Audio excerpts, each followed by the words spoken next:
My phone buzzed on the nightstand like an angry wasp, and at first I thought it was the alarm to get up. I picked up the phone and I blinked at it as I realized that it had stopped buzzing, and I was supposed to have another hour to sleep. Because it wasn't the alarm. It was a text notification. You have a delivery scheduled. I frowned at the phone as I looked at the sender. It was just a series of numbers, letters, and symbols that looked like somebody had rolled their hand across the keyboard. Certainly not a phone number or an online store that I had ordered something from. Super weird, which meant that it was probably a super scam. A foreign prince was going to send me a diamond if I would only send money first. Yeah, sure thing. Still, there was always the possibility that it was legit. I hadn't ordered anything out of the ordinary, but maybe somebody was sending me something as a surprise. My birthday was next month after all. The chances seemed low, but the idea still had enough inertia that I didn't delete the message the way that I usually did with spam. Instead, I closed my phone and I drifted back off to sleep. When I woke to the alarm a bit later, I found myself checking for another message. I felt a bit disappointed when there was none, and that in turn made me feel a bit dumb. Shaking my head, I went back and deleted the first message, and by the time that I got out of the shower, I had forgotten about it almost entirely. That afternoon, I was eating a sandwich at my desk when my phone jumped in my hand. I had been reading on the internet, but now the top of my screen was filled with a new text notification. I tapped it and slowly sat my sandwich down as I read the full message. You have a delivery scheduled, and delivery time will be at 2:45 p.m. Please be prepared at that time. Oh, what the heck? Rereading the message, I pondered it. Who gives that specific of a time? And please be prepared for what? Hey Becky, I knew that she was over there. Just like me, she never took a lunch break. Yeah? I stood up and leaned over the cubicle wall as I held up my phone. Have you ever gotten a delivery message like this? She took my phone and studied it for a moment before looking up at me, her gray eyebrows arched. Oh no, I don't think so. Think it's a hacker or something. I shrugged. Oh, who knows? Probably some kid sending people odd messages as a prank. Becky gave a little laugh and went back to looking at her computer as I sat back to stare at my own little screen. The sender named Junk was different this time, right? Still a mix of stuff that made no sense, but with more letters than before. Frowning at my phone, I debated just deleting it again. Still, something in the new message made me feel a little bit excited, a little worried. No doubt it was just a mistake or an automated phishing scam, but for the moment it was making my day a bit more interesting. So even though I knew it was a waste of time and against my rules on responding to sketchy internet stuff, I decided to text back. Who is this? What is being delivered? I didn't order anything. I chewed the rest of my sandwich robotically as I played on my phone, trying to pretend like I wasn't just distracting myself while I waited for a response. I finished watching a video about an orphaned raccoon or something when I noticed the time. It was already getting close to 1:30. I needed to get back to work, and if something was delivered, I wouldn't be home until after 6 o'clock anyway. But my guess was I'd be looking at an empty porch when I got there. My phone buzzed about an hour later. It was my mom asking if I was still coming over this weekend. I was starting to type an answer when my phone shook again. It was a response from the mystery sender. You will see soon. Okay, so this is either somebody being creepy or somebody that I know doing some kind of practical. A shrieking sound began tearing across the office. and for a moment I had the panicked thought that this was what was coming, that this sound was some terrible thing screeching and wailing as it clawed its way toward me. And then I heard Becky's voice over the noise and I looked up. "What?" "It's the fire alarm, come on, we have to go down the stairs." Glancing back down at my phone, I caught a final glimpse of the last message before my screen went dim. I stuffed the phone in my pocket as I went with Becky and everybody else out of the office and down the stairs to the lobby of the building. It was a slow process, made slower because I got in front of Becky in case she stumbled and went to fall. I knew that she had trouble on stairs, and I didn't want her going so fast trying to keep up that she wound up with a broken neck over what was probably a stupid unannounced drill. But when we had stepped out into the lobby, I could already see fire trucks pulling up through the front windows. Something was actually going on after all. I heard anxious murmurs around me as we were ushered by security through the doors and told to cross safely to the other side of the street until they could give us more information. We did as we were told, and within a couple of minutes, we were clustered on the far sidewalk like penguins huddled together on a lonely ice floe. There were probably 50 or 60 people out there, and I realized with some surprise that I didn't recognize most of them. I had worked in the building for over 5 years and I hardly knew anyone outside of the guards and people on my floor, and most of the ones that I did know were only in passing. It made me feel isolated and unfriendly, and in other circumstances I would have encouraged myself to do better and be more sociable. But surrounded by so many people in such close quarters, all I could think was, my phone buzzed. Delivery completed. Checking my phone's clock, I saw that it was exactly 2:45 p.m. I went over to my email to see if there had been any delivery-related messages, but there was nothing. Looking up, I saw a cop approaching. He looked tired and wary as he drew near the crowd, and I could tell by his expression that something bad must have happened. All he told us was that there had been a fire and that it had been put out, but that there was an ongoing investigation of the scene. And due to this, the office was going to be closed for the rest of the day and possibly tomorrow, and we should call our supervisors in the morning for further updates. "You know, they pulled a few people from the crowd a minute ago." I looked around and saw Becky looking at me. "What?" "Those cops, they pulled a few people out a few minutes ago. You were looking at your phone, but I think they got people from the 10th floor. I bet they're questioning them about something." I shrugged. "I don't know," laughing, I added. "Better them than me, right? I'm heading out." Nodding distractedly as she looked after the retreating officer, Becky said, "Oh, don't forget your box." I stopped still and turned back to her. "What box?" She pointed behind me. "That box, didn't you bring it down with you? It's got your name on it." You know, I didn't have any. She was right. There is a small cardboard box sitting on the sidewalk right behind where I had been standing. Where did that come from? Did you put that there? Becky let out a laugh. "Did you see me with a box on the way down?" I scowled at her. "Did you see me with one?" She frowned and shook her head. "Well, no, I guess not. I was paying attention to the stairs mainly, but I don't remember it. I just noticed it a minute ago. It had your name on it, so I figured that I must have just overlooked it." Her eyes widened. "You think this is your mystery delivery?" Yeah, maybe so." I picked up the box gingerly. It wasn't heavy, but it definitely had something with weight to it inside.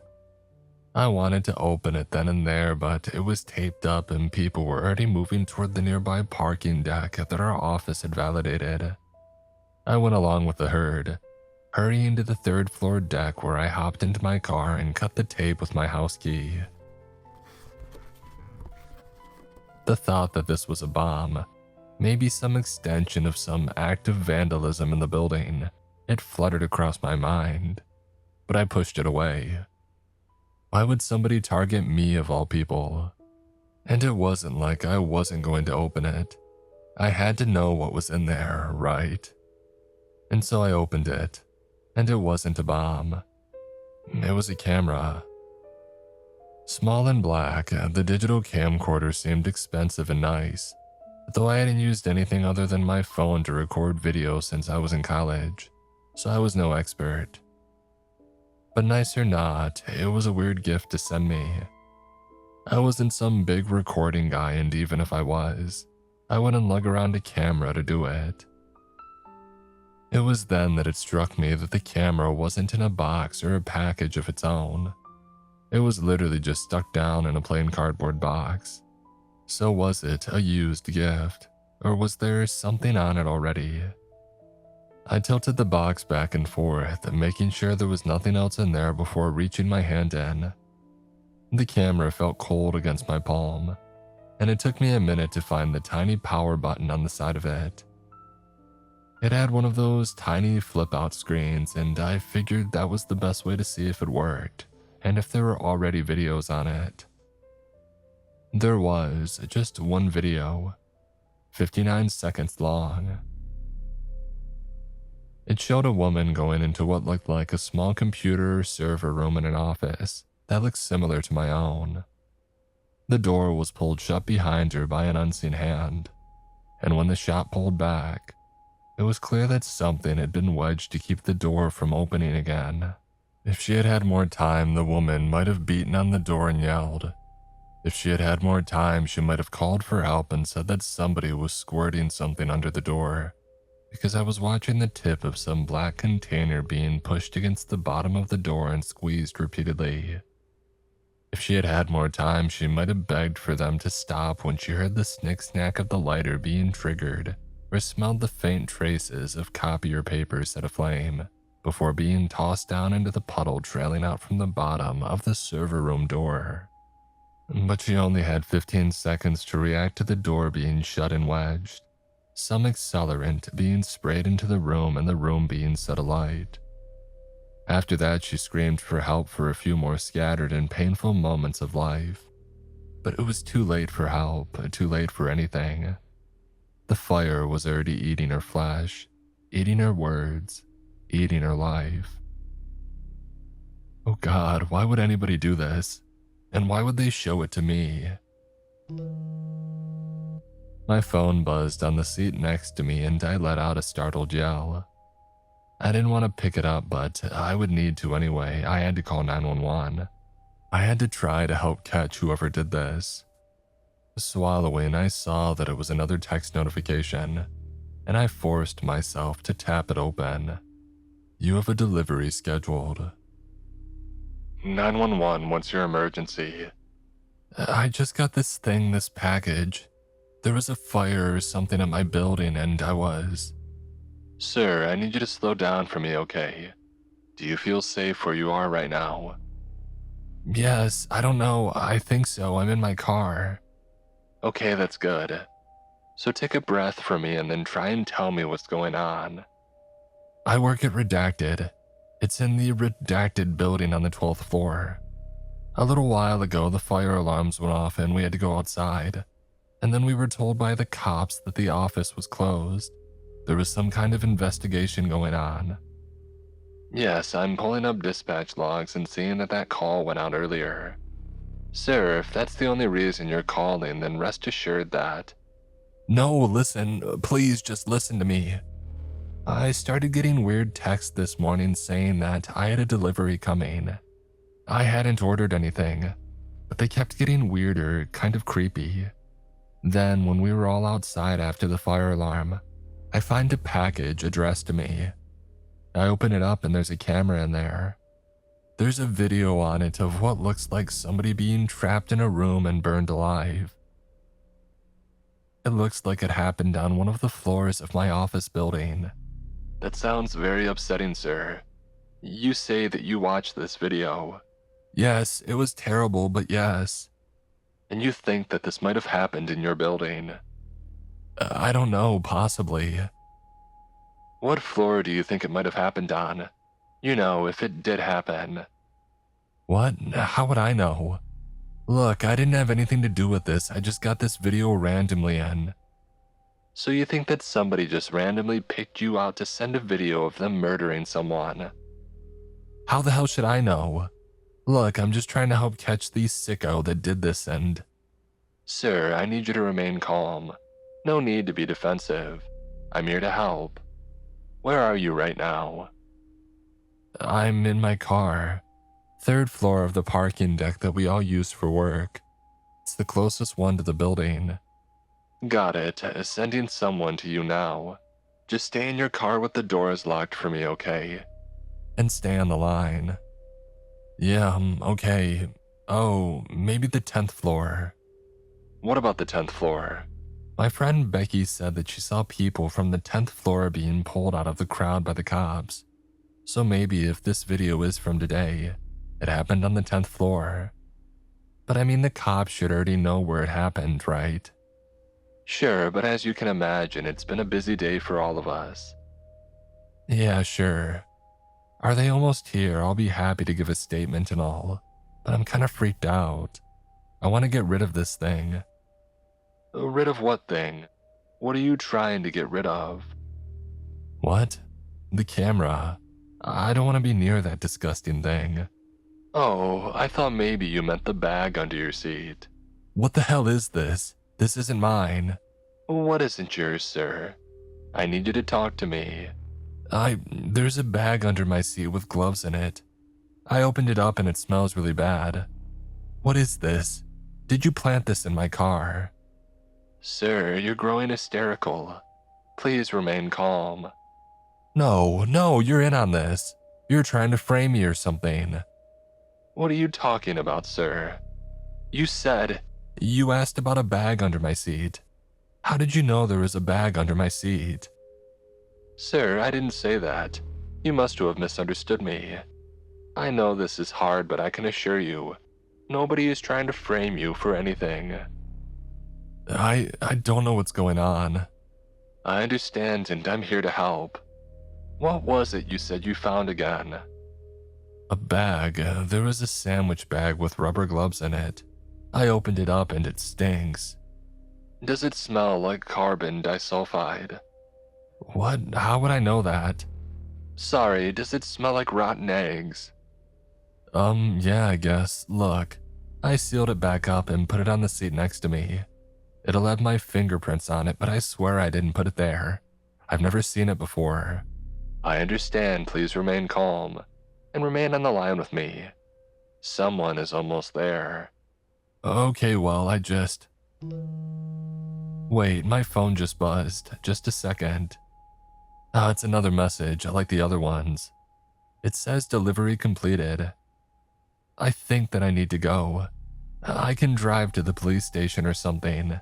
Sir, please remain where you are. It shouldn't be much. Oh, someone's coming up now. Good. Stay on the line with me, please. Ah, crap. It's not a cop. It's Becky. Can I get out and see what she wants?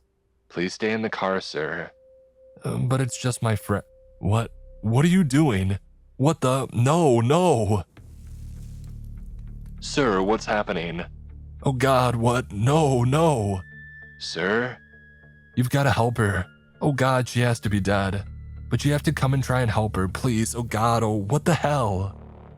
Sir, I need you to talk to me. Please tell me what's happening. Becky, oh God, Becky, my friend from work.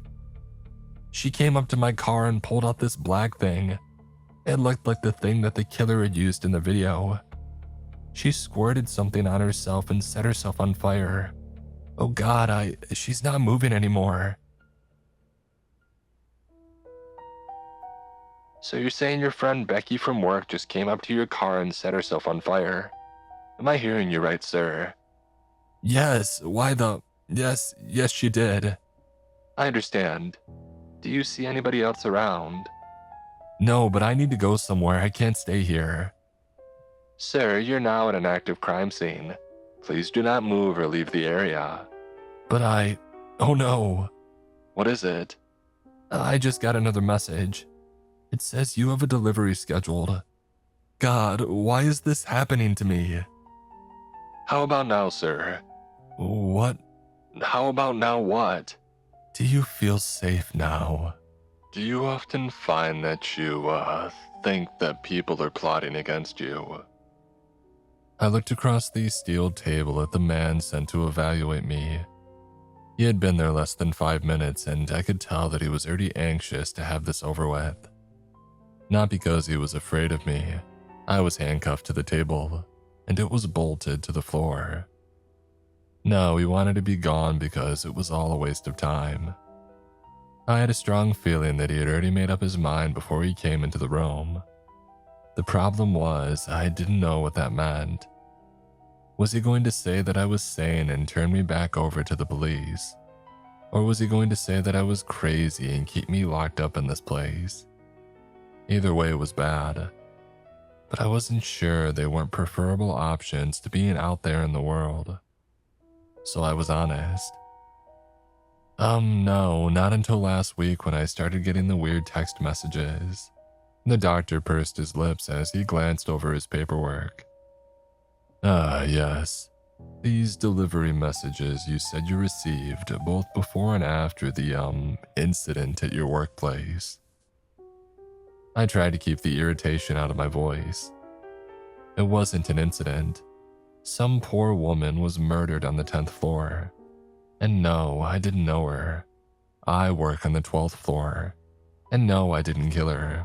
I was sitting in my office when it happened. The man raised his eyebrows slightly. No need to get angry, Mr. Jacobs. I am not your enemy. I'm merely here to evaluate you based on your behavior and comments to police when they apprehended you. That and, well, the series of events that appear to have unfolded around you. I closed my eyes and took a deep breath before responding. Look, I know how this sounds, okay?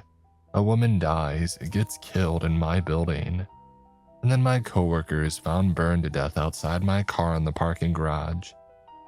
I told the police what happened when they got there, but they still took me in. They checked my car and found the bag with gloves in it that had whatever chemical was used to burn them, I guess. I don't know. The doctor interrupted. Carbon disulfide. That's what you told the police was on the gloves at the time of your arrest. Swallowing, I nodded. Yeah, not because I know that. It's because that's what the 911 operator told me it was. Or well, at least they implied it. He cut his eyes back up to me from the notes. This 911 operator, that wasn't a 911 operator. I don't know if they were a 911 operator or not, but they were in on it. They have to be.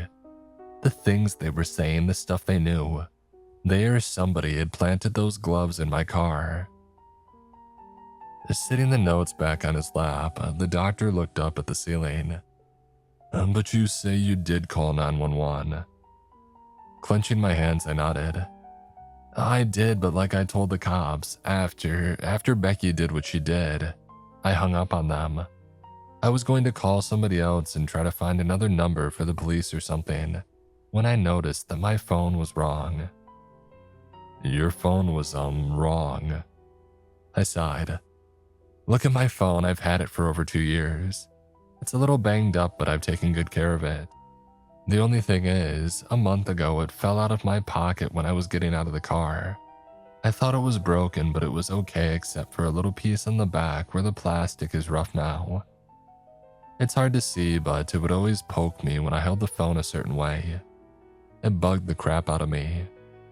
But when I was searching for another phone number to call, I was also thinking about how I could have gotten that crazy person instead of the real 911.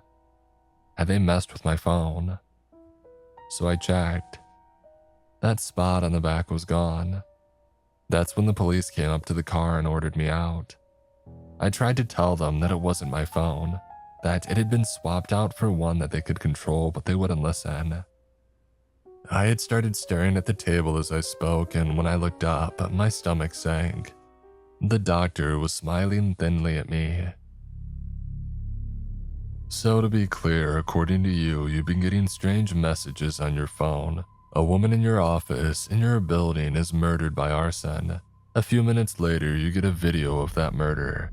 A few minutes after that, a woman you've worked with for years comes up to your car and douses herself with something similar to what was seen on the video and lights herself on fire.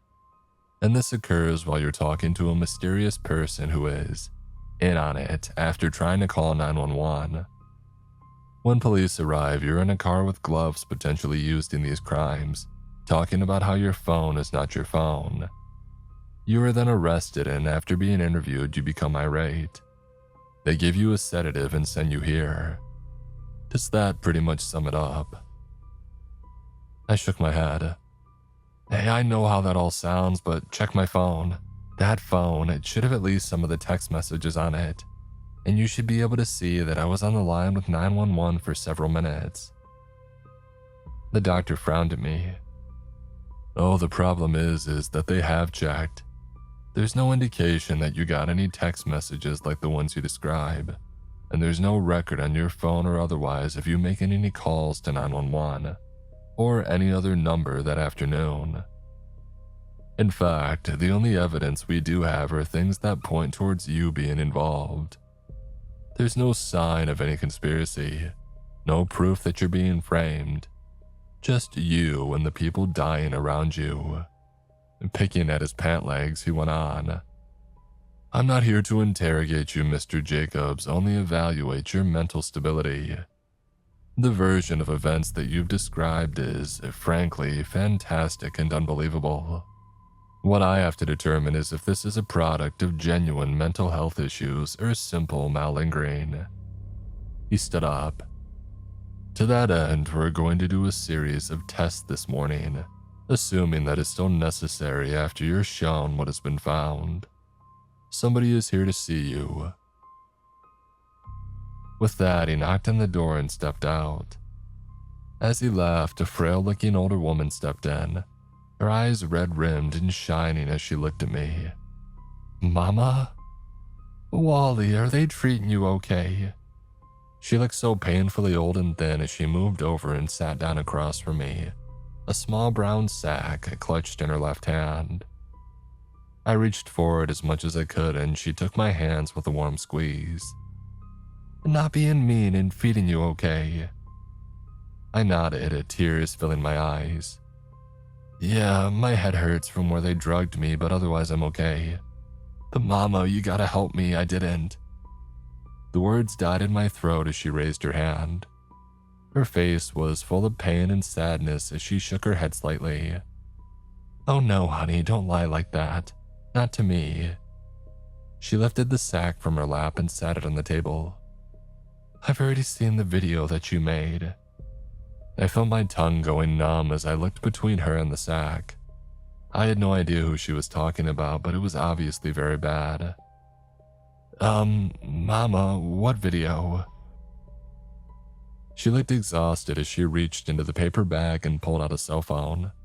She tapped at it inexpertly. They said that I could show it to you. Said it might make you see that you're caught, and that you can stop lying. She held out the phone with trembling hands. You take it, I can't watch it again. I saw my own hands shaking as she passed the phone to me. A video was already queued up and I could see from the paused still shot that it was me in my apartment. But I had never taken video like that. What the hell was this? With my heart thudding, I hit play. And I saw myself confessing. I just got this thing in me. I opened it up and I'm a sicko. I want to see someone being trapped in a room and burned alive. I want to see Becky, that disgusting thing, set on fire. I need to do this. Listen, please just listen. There's a bag under my seat, a video in my car. Catch me, please. None of this made any sense. I didn't remember saying any of this, and yet it seemed oddly familiar at the same time. I shifted my hand as I held the phone, holding it like that was poking me because on the back, wait a minute, this was my real phone. I looked up to tell my mother when motion drew my eye back to the small screen. My video self had moved closer to the camera, and where he had looked tormented before, Now he was smiling at me as he said one last phrase. "Delivery completed." I looked back up as my mother raked something across her throat, the wound sending out a stream of blood as she tumbled to the floor. I screamed and pulled up my handcuffs, but they didn't budge, and within a handful of seconds, she had grown still. Glittering next to her, I saw what she had used to kill herself. A set of keys. I struggled to free myself and to go to her, until my arms and legs ached with the effort. And then I sat there alone and weeping for what felt like hours. Finally trying again, I stretched out my leg past its limit and began edging the keys toward me. That's when my phone buzzed on the table. Even without picking it up, I could see the text notification. "You have a delivery scheduled." The keys were slippery with my mother's blood, and I almost dropped them as I contorted my fingers to unlock the handcuffs. My brain was largely numb by this point. Too much horror and insanity had flowed over it in the last week, smoothing out the ridges and contours of order and sanity that had been landmarks in my mind. All that was left was a base drive to survive. That and the quiet complaining whisper that it was too late. Everything was ruined and it was better to just give up now. I ignored that voice. It was my father's voice, the way he sounded the last time that I saw him in the hospital. I had been young, but I had known it was the last time that I would talk to him. In some ways, I had understood why he was ready to go, but it hadn't kept me from hating him a little. Hating the weakness in him, in me. I stood up from the table on shaky legs and I kept my eyes lifted as I stepped past my mother's body. Now wasn't the time to try and figure any of this out. I needed to escape if I could, and the next step was trying the second key. The door opened easily, and when I looked out, I saw that I was in some sort of trailer. The hall and central rooms were empty, and through a nearby window I could see lush green trees and tall grass stretching up and over a hill. None of it looked familiar, but my more immediate concerns were the 3 black cars parked out front. Why were they just sitting? And I stumbled as pain flared across my head and chest briefly, gone so quickly that I questioned if I had felt it at all. Gritting my teeth, I made a decision. I was going to go out and confront them. Maybe they would give me answers or go ahead and kill me, but either way, I was done with all this crazy stuff. I flung open the door and caught it as it bounced back. Squinting against the sunlight, I braced for yelling or fists or gunshots. Instead, there was only the sound of car engines running and a distant animal cry that I didn't recognize. I jumped past the folding metal steps going down and headed toward the nearest vehicle, only slowing when the tinted window scrolled down and I saw the doctor who had been questioning me in the driver's seat. "You want the car over there, Mr. Jacobs." I stopped up short. What? What are you talking about? My mother just ended herself in front of me. What is this and what's going on? He took a sip from an aluminum soda and before waving it in a small circle, he said, Yes, it's all very strange and confusing. You're the victim of forces that you can't understand or control. Blah, blah, blah.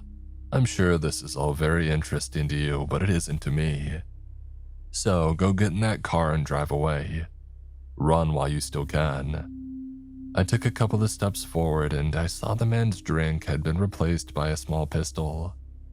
Stopping again, I shook my head. Just tell me why me, and how are you able to do all this? Control people, even my own mom. The doctor shot me a sour look. You're making a mistake. You think all this weird stuff means you're special, that you're entitled to answers, that you can demand satisfaction. He coughed into his hand and studied it for a moment before looking up at me with fresh anger. They sent me over because they think you're a candidate. He held up his hand and I could see a reddish black stain on his palm.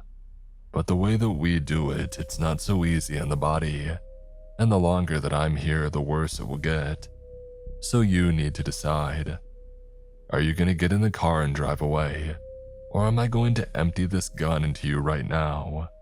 I felt another flash of pain across my chest and stomach, doubling me over with a gasp. I held up my hand as the pain passed, forcing the words out as I lurched toward the car that he had pointed out. I'm going. The doctor smirked. Good call. You've got a 2-minute head start. You better make the most of it. I froze. Head start? Before what? The man gestured with his gun toward the third car. Oh, before they come to kill you. Buckle up and drive fast.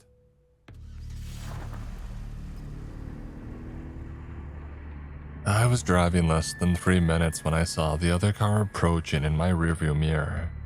I had found some kind of dirt access road and I was driving on it as fast as I could and not wreck, but they were still catching up quickly.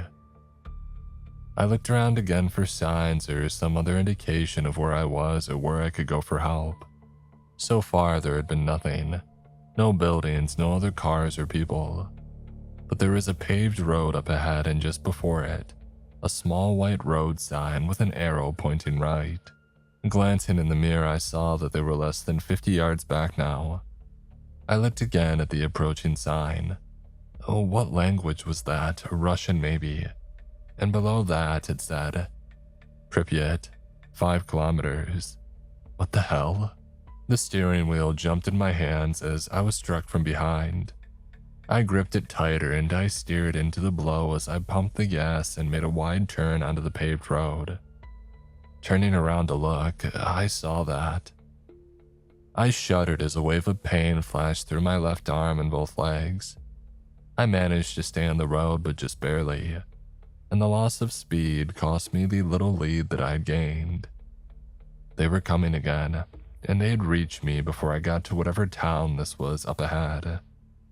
But dim hope stirred in my chest as I saw the first silhouettes of buildings in the distance. Maybe I would make it after all. I glanced back in time to see them barreling toward me. A man hanging out the back left window with a gun of some kind. Why did they turn me loose just to try and kill me?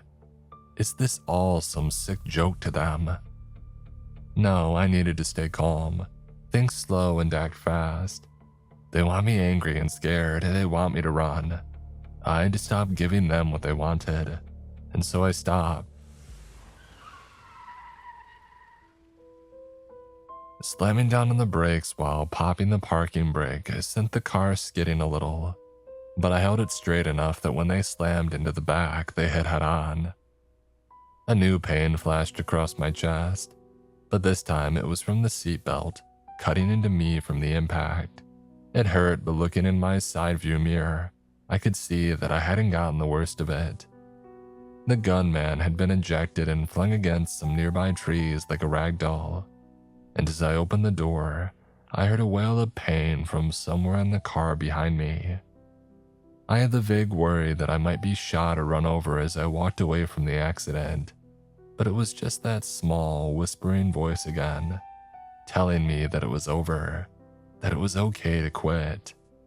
It was the same breathy, tired voice that had once told me that I was the man of the house now, that I had to take care of my mom and Rocket, that I had to be strong. I had to be strong while he gave up. Wiping at my face with the back of my hand, I limped forward. I kept hoping for a car or some people, but there was no one. It was strange.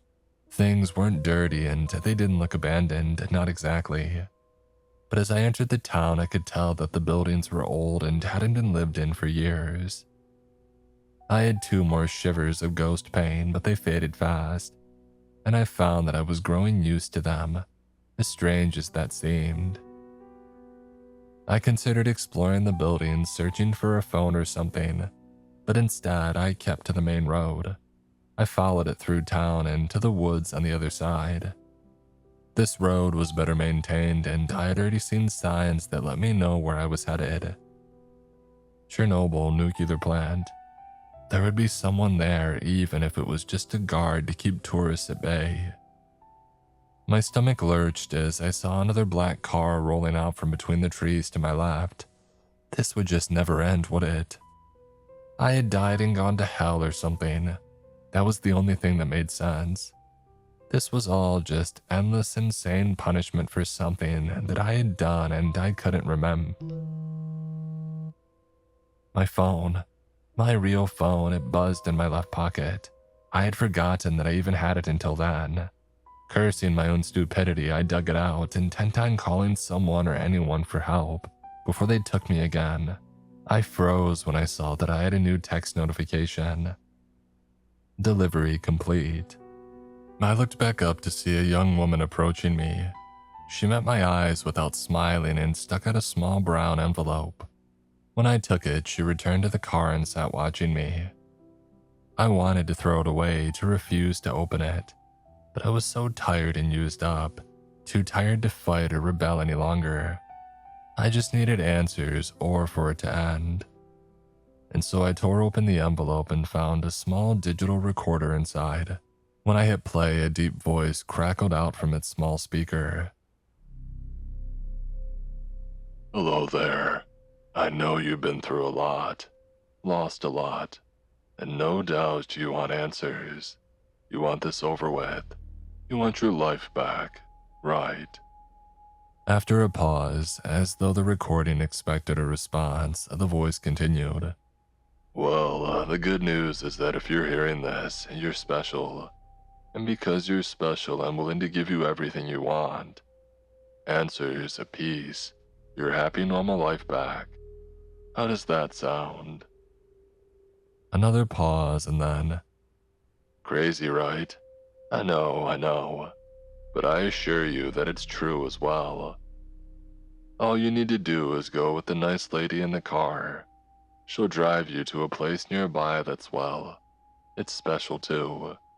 You do what they tell you when they tell you to, and you'll get sent to me. The keys are doing what they say and being willing to do them.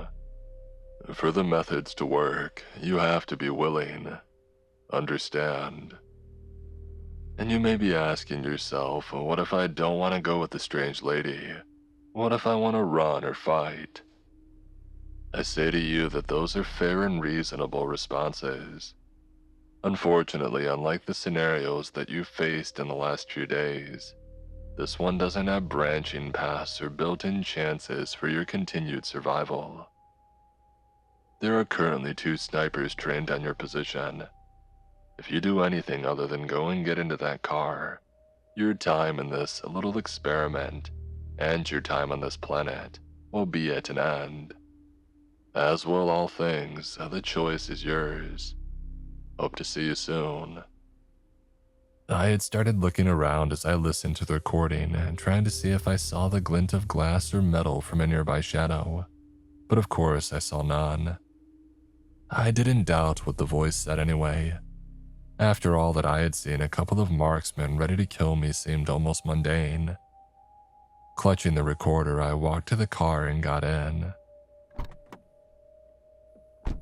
Do you know what the date is?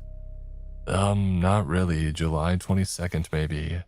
I'd been drugged and chased and then they put me in that thing and well, I don't know what I know anymore.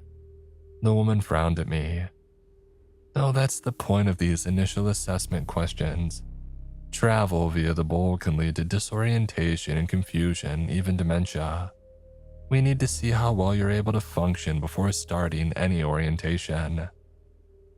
I shrugged. Okay, July 22nd, maybe. Very well. Mother's name. I felt anger flare up in my chest. You know her name. You murdered her or caused her to murder herself or... I felt tears burning in my eyes. You know what you did, even if I don't. Sir, I had nothing to do with the death of your mother. Please, tell me your name if you remember. Teresa, okay? Teresa Jacobs. Good, and your father? Freddie Calhoun. The woman raised her eyebrow. But you go by Jacobs. I nodded. My stepfather's name. He adopted me when I was 10. My dad was already dead by then. She nodded. I see. Name the first American president. John Hancock. A pause before nodding and holding up 3 fingers. Okay, how many fingers? 3. Look, I'm fine, just tell me what. Sir, we're almost finished. Count backwards from 10, please. 10, 9, 8, 7, 6, 5, 4, 3, 2, 1. Good. Have you had any strange mental lapses in the last few weeks or months? Mental lapses? Yes, blackouts, amnesia. The inability to recall how to do a particular task or specific words. Anything like that. I frowned. No. Wait, I thought this was just checking if I was okay from whatever that big bowl thing was. The woman sniffed. And this is an initial assessment of all relevant matters. Have you had any strange sensations in the past few weeks or months? Unexplained tingling or hallucinations or phantom pains?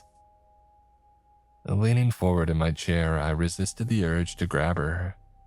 I was unrestrained for the moment, but the austere and vaguely medical feel of the plain room that we were in gave me the impression that the restraints were available if I decided to act out. And gripping my hands together tightly, I tried to sound calm.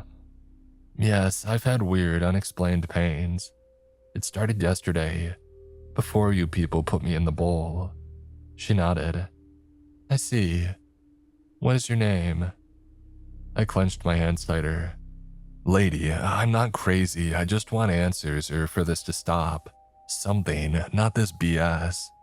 Her expression didn't change as we waited. My name is Wally, Wallace Thomas Jacobs. Or Wallace Thomas Calhoun, you pick. Making the final note on her chart, the woman stood and headed for the door. Thank you for your cooperation. Somebody will be with you shortly. It was another hour before the door reopened and a tall, solemn-looking man entered the room. He brought in a tray with cups of what looked like coffee and a plate piled up with donuts. Offering me a smile, he sat them down on the nearby table. Sorry, I know you must be hungry, but this is all I could scrounge up for the moment. We'll have a proper meal soon enough. I shrugged. That's fine, I'm not hungry. I just want to know what's going on. I keep seeing this parade of people and nobody tells me anything. And that's when something struck me. Wait, you're the guy in the recording, aren't you?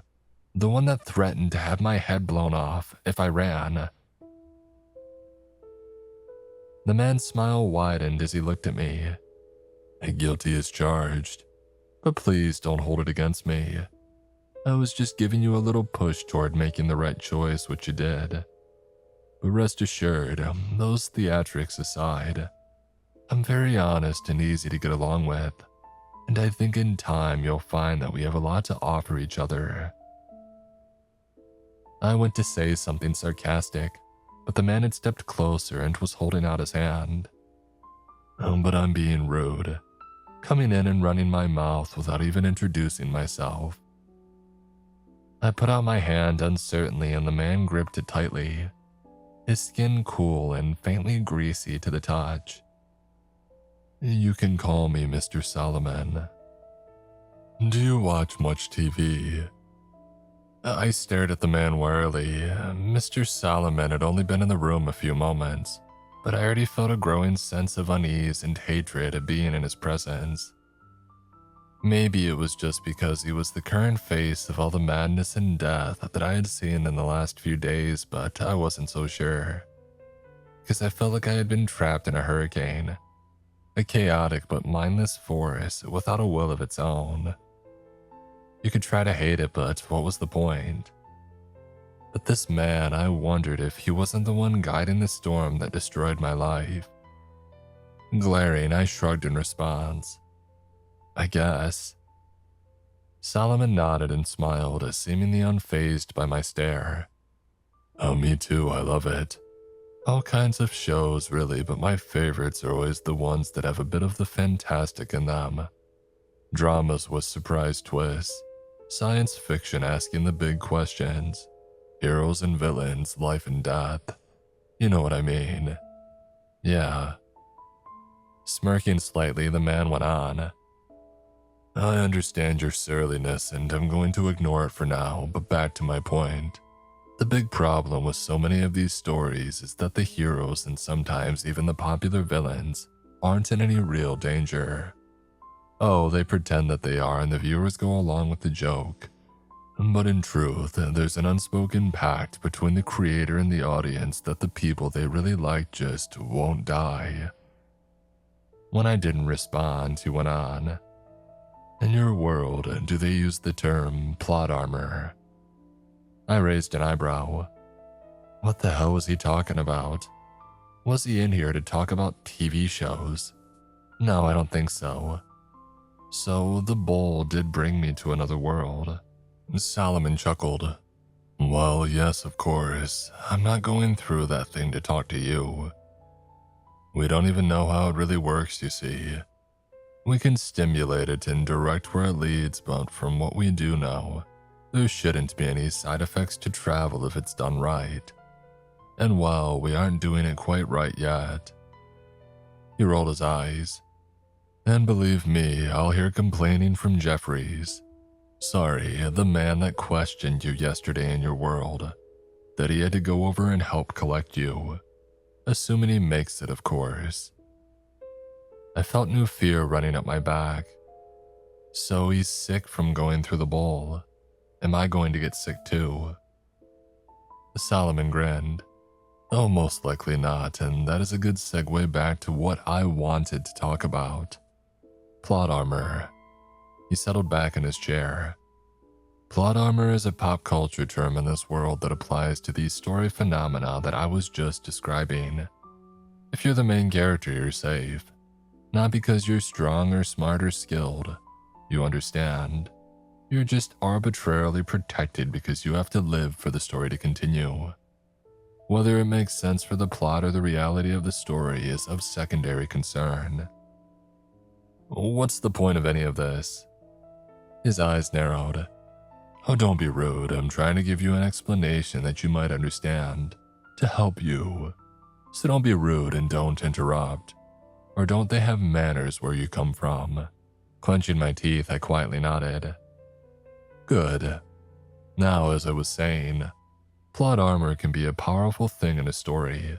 And fortunately for you, you apparently have some yourself. What do you mean this isn't some stupid story? This is you people ruining my life, killing people that I care about. Solomon waited until I was finished and then went on. Oh, that is only partially true for several reasons. I mean, no, it's not a story, but the principle is the same. He stood up and walked over to a small table with a computer monitor on it. When he turned it on, the image that flared to life on the screen was of me sleeping in the room. Except I was wearing different clothes and I hadn't slept since I had been there. What is this? More tricks? Like that confession video on my phone. The man laughed dryly. Oh no, the video confession was a simple deepfake. We actually pulled all the words you say in that video from your 911 call last week. Recut and modulated, of course, but simple enough. This, he gestured back to the monitor. This is something much more interesting. The image started moving and I noticed the same monitor was present in the video, playing some other movie while the man that looked like me slept. It was hard to tell from far away, but it seemed like that movie was of a woman in a bedroom. You're aware now of the fact that there are multiple worlds. What you may or may not have guessed is that there are infinite versions of this reality, or close enough to infinite as to make the distinction meaningless. This video was taken a few months ago and the man in the video was named Thomas. I looked from the video back to Solomon. Thomas, like my middle name. He left the monitor playing and sat back down. No, Thomas, as in you, are an alternate version of you. This world's version of you. A version that is very valuable to us. Sighing, he folded his hands on his crossed knee. Shortly after this video was taken, Thomas left us. Well, let's call it what it was, he escaped. We tried to find him, but his trail had died in a small town in Nevada. He swallowed, looking like he had tasted something unpleasant. And that made our benefactors, well, they weren't happy. They left us to our own devices for a short time, but seeing our failure at recovering him, they imparted new knowledge of some of our team in a very unpleasant fashion. A way of finding him and regaining what was lost. You see, there are infinite realities, but there are not infinite versions of everything in those realities. And with some things and even some people, there are only ever a few versions. We call these things and people primes. There are benefits to being a prime. They tend to be luckier than average and they live long lives, but nothing that remarkable.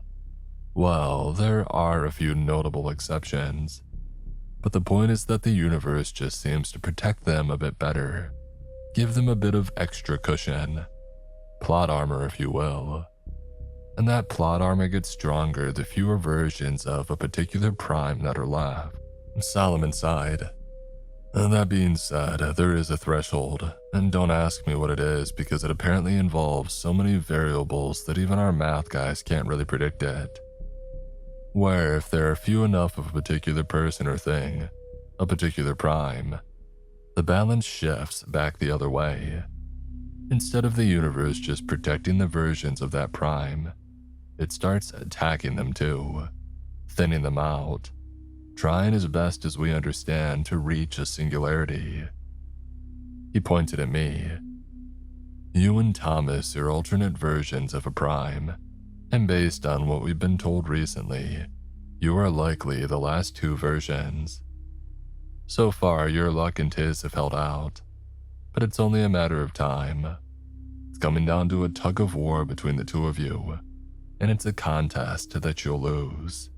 I didn't believe any of this, but I couldn't help but ask the question. Why? Why are you so sure I would lose instead of this supposed alternate version who escaped? Solomon smiled thinly.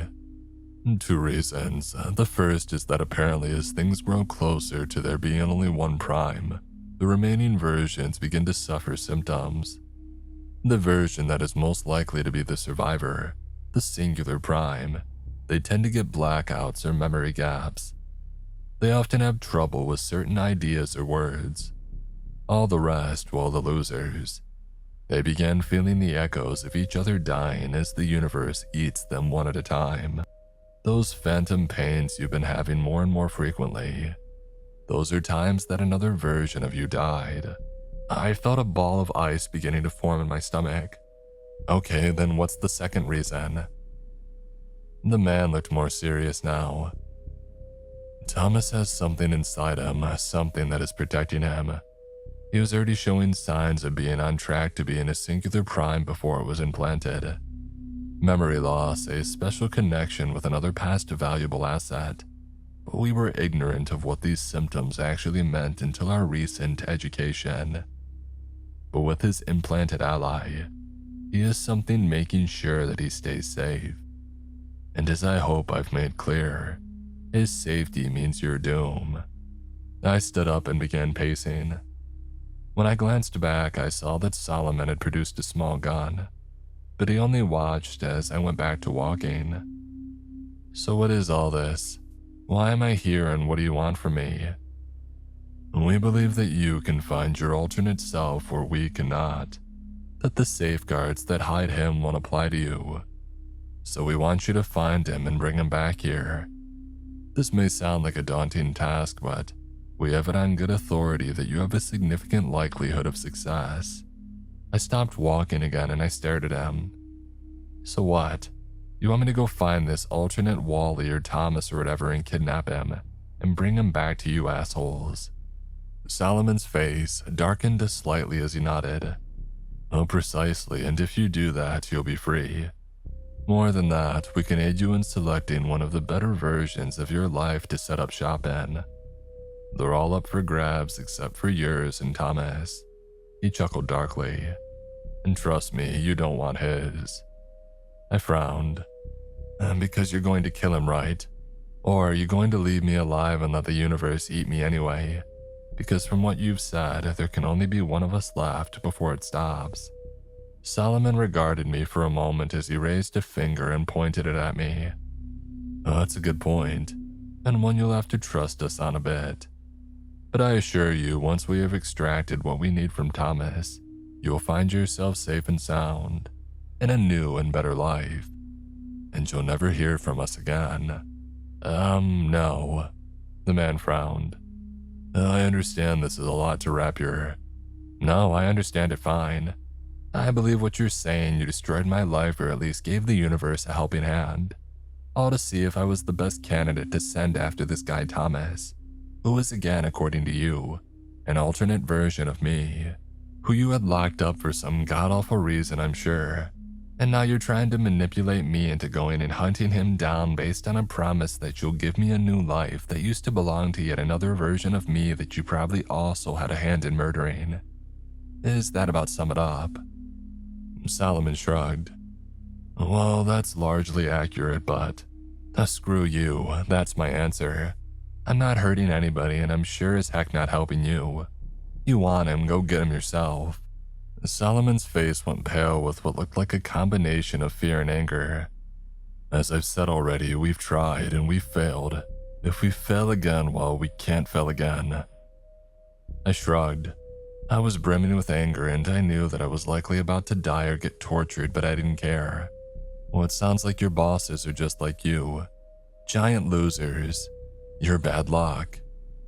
The man stood up, his lips thin and stretched tight.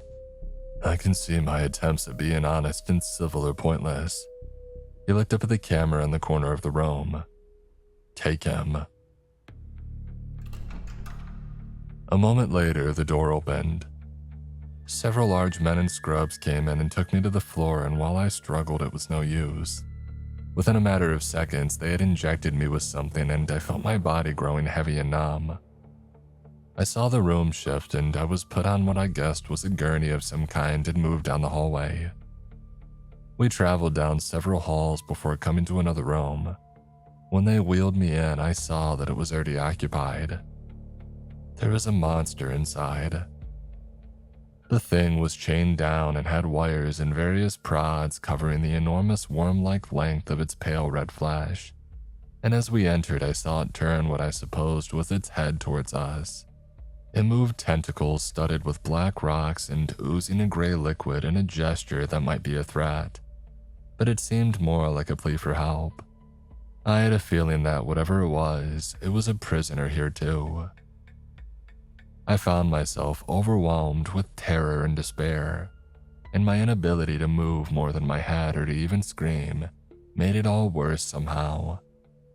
Not that I thought I could escape or convince them to let me go. Any hope of that had already died.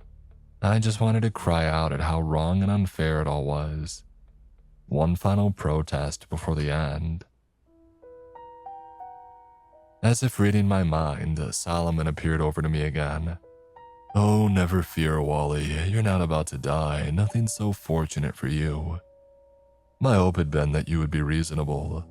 Willing participants are always preferred in our line of work. But since you won't listen to common sense, we'll have to change your mind for you. He gestured in the direction of the monster filling the far half of the room. And this big fellow was from Iceland. Well, not originally, I suppose, but that's where we got him. He looks pretty terrible, but even in his diminished condition, he still has a very special gift. The man smiled at me coldly. He can destroy and create memories. It's not my preferred method for gaining your cooperation, but in desperate times and all that, I saw rather than felt him pat my shoulder. You just lay back and relax. Trust me. A few days with him and you'll feel like a new man.